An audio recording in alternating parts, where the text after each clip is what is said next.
आज करूया साध्या सोप्या पद्धतीने बटर चिकन। त्यासाठी मी येथे 3 कांदे, 1 टोमॅटो आणि थोडंसं खोबरं घेतलं आहे।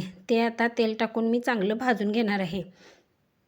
येथे आपल्याला जास्त असं कांदा टोमॅटो भाजून घ्यायचा नाही। तसेच मी येथे चिकनला फोडणी देऊन शिजवून घेतलं आहे आणि येथे थोडंसं मी आलंही घेतलं आहे। तसेच मी 7-8 लसूण पाकळ्याही घेतल्या आहेत।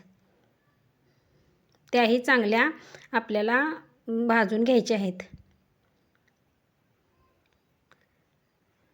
तसेच येथे मी थोडंसं काजूही घेतलं आहे।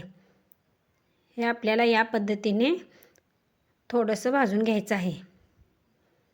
आता आपला हा मसाला तयार झाला आहे। आता आपण रश्श्याचा मसाला तयार करूया। त्यासाठी मी येथे थोडंसं खोबरं, आलं, लसूण, जिरे आणि तीळ घेतलं आहे। तसेच मी कोथिंबीरही घेतली आहे। त्याचा मसाला आपण बारीक करून घेतला आहे।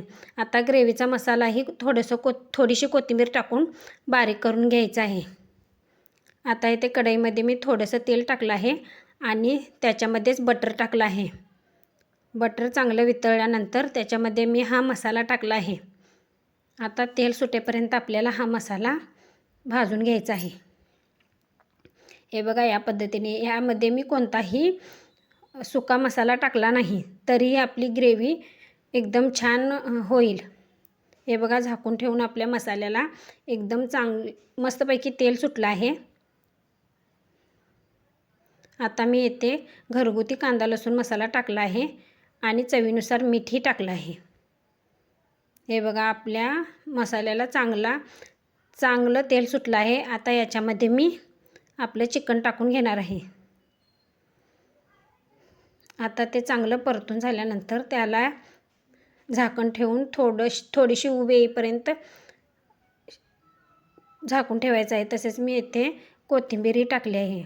इथे आपलं बटर चिकन तयार झालं आहे।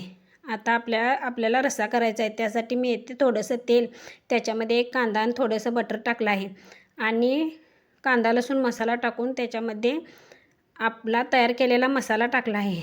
तसेच आपल्याला हे अळणी पाणी याच्यामध्ये टाकून घ्यायचं आहे। हे बघा, आपला मसाला तयार झाला आहे। असेच माझे व्हिडिओ पाहण्यासाठी लाईक, शेअर आणि सबस्क्राईब करा।